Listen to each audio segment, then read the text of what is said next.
So there's code on screen. Pause if you want to look at it at any length, because all I'm really trying to highlight is just the inside of this. You'll note that this looks similar to, or near one-to-one, than for an effect for a character that I recently showed. It's because this is literally more a concept that, for those who don't know PERM and or coding, feel free to just do the same thing here. Essentially, I could have put pseudocode, but essentially it's just like, oh, set variable, compare variable, and then do stuff if variable is blank. Can be anything if the variable is less than a number, if it's in this case greater than a number, and then you do an effect. So that's all I'm showcasing here on screen. So that being said, I'm not done with the template yet. Almost there, just need to polish up a few things. So as we hit quick play and get into Cthulhu, 7th Curse, all perks, random item, Koji. Yeah, again, mainly just text stuff. I don't think I plan to add anything else. The reason I show you the very beginning of the video, as we get light, second mystery, charisma, Takshisan, every single non-stat check, but second counter at the end, and maybe a strength check, is because I at least want to do something in PERM so that we're not just changing text, because that doesn't, well, it does concern PERM if you're putting variables in the middle of string, but I've already shown you what all that is about, and if you don't know, well, I'll repeat it at some point, but recent episodes already go over it, so no point in going over it. Basically, you can put variables inside of your event, lore text, whatever you want to call it, text, basically. So let's get button, ramen, ward, teacher, and template. We'll take template first and hope we survive. If we don't survive, well, this time, if we don't make it past the second mystery, I will just do whatever. I just realized that I started with funds, so I might as well just grab the cigarettes there. However, we are still going to prepare here because we want a weapon regardless. Now, I don't plan to use the cigarettes in this mystery, but I guess we'll find out. So we do have ward, so we're going to take the hospital pass. We're going to take a curse here. That's okay. In fact, that's good, usually. But what I really wanted was the hospital knife. So as we store the film roll and move on, yeah, again, all I really did were textual changes. I could basically make the boss more, I got a cough. I could use PERM to make the boss more unique, but I'm deciding not to do that again, just to keep the mystery a bit more simple. And I did use PERM things, so it's not like it's a PERM, it's a mystery that won't work without PERM. However, I did want to branch out and do stuff. Also, I have not released the last thing I wanted to release yet, which is not this mystery, so shrug. But I'm going to actually tree for another 2 funds. This time we get brain damage, but so be it, because I want a second pack of cigarettes. We also got a brick there, but again, we don't plan to use these cigarettes yet, so we just grab the brick instead. In fact, we can store both cigarettes. I personally like using cigarettes later in the run to cover basically the end of the run. But, I mean, if it makes sense to pop cigarettes because you're doing 2-3 boss mysteries back-to-back and maybe you're taking ramen and or coma less, then yeah, feel free to use cigarettes because it's most likely you'll need them for the bosses. Now, that being said, that doesn't mean you don't fight enemies in the last mystery that may not have a boss, but shrug. Also, did I pass it? It looked like I passed it. Anywho, we can though to flame this boss if need be, but let's try and take a look at a more consistent situation in which, yeah, you might have the army knife, probably no cigarettes, and I'll look at the brick, but I don't know if I really want to keep it. Yeah, so the knowledge did matter there, but so off we go. Hey, this wine is terrific. So that we can get an empty bottle. We are visiting the village twice, but I feel the police patrols at the school are still going to be better. So yeah, we did succeed. Otherwise, this option would be blanked out. And let's see if we actually heal stamina here. This is not going to be how this boss is actually going to function when I release it publicly, but I wanted to show you something PERM worthy. Now, whether or not it procs, because as you saw at the very beginning, it procs on a pretty much a 25% chance, unless I misnamed the reason again. But yeah, as you can see there, I should have healed like +1 stamina. We're not gonna throw the brick, but let's just see here, and yeah, we'll just move on. I mean, I can review the footage afterward, but basically, you can make things happen as you will. In the case of the code I showed you and what you saw on screen, I should have drank the wine bottle, by the way. Basically, there's a message that pops up, but you also heal +1 stamina. That was on an enemy attack. There are a few other conditionals. I guess I could show you it all at some point. I probably should have just shown you it all. But as we go into ward here, Yeah, basically you can make your bosses a lot more unique with Perm. Shrug, that's all I have to say. Did I roll a 12 on that charisma check, by the way? But there is something else to talk about as we go through the rest of this run. I should have mentioned that earlier. That way, I mean, if you're listening to the video at this point, you're probably tuned in. But basically, how template works in a combination of mysteries here. So again, it is a forced boss, so that it already just at base makes the mystery and a run a lot more difficult. But you do have to consider what types of damage you may be taking. Now again, template boss does all damage, but that's not always going to be true for every custom mystery. Maybe some custom mysteries have ghosts, and so you can use the ghost ritual. Maybe some bosses do stamina damage, so you need more stamina or you want more reason. And then, like I said, if you decide to customize a boss or an enemy, really, with Perm, then you can essentially add in mechanics yourself. You can do a lot, basically. And if you don't believe me, maybe I should just try and showcase that at some point, but I have to think of a good idea. Anywho. Fine, we'll take folklore studies, and we'll take a point in strength as well. And then we just duke it out with this thing. 85% though, but it's not like I have much other choice. Now I'm going to option select this brick in case I miss, but didn't need to. We do have a lot to throw at this boss here as well, and then we have handcuff tech. So, yeah, and so I think in custom mysteries on average, I usually end up making a boss in Eldritch type enemy so that they don't get one shot.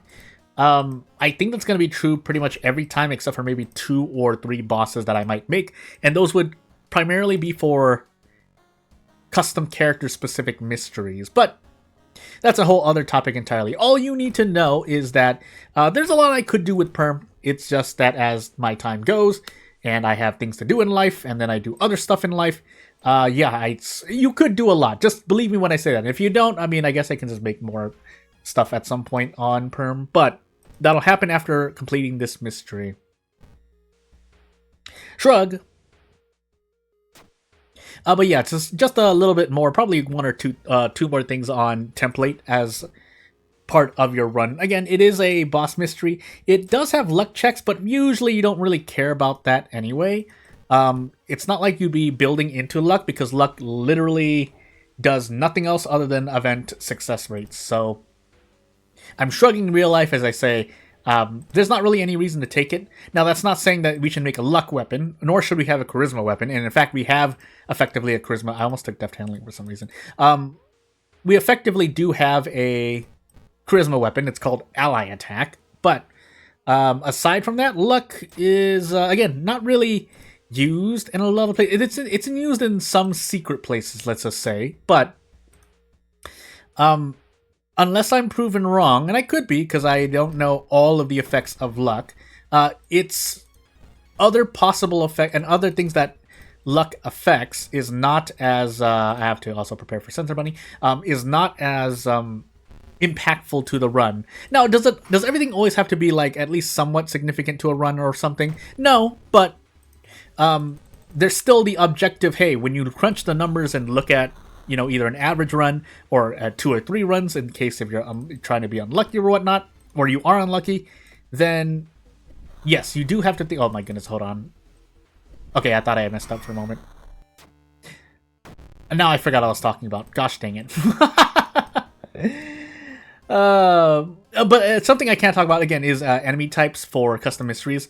I would advise you usually make them Eldritch in some way, shape, or form as we take Sensor Bunny off the screen. If you don't, that's cool. Just know that your boss may get one shot in some cases, either with handcuff tech, either with an insta-kill spell, either because maybe someone just plays with a custom character that has a vampire heart or 2 vampires heart and they just destroy your vampire type boss. There are safe ones to pick.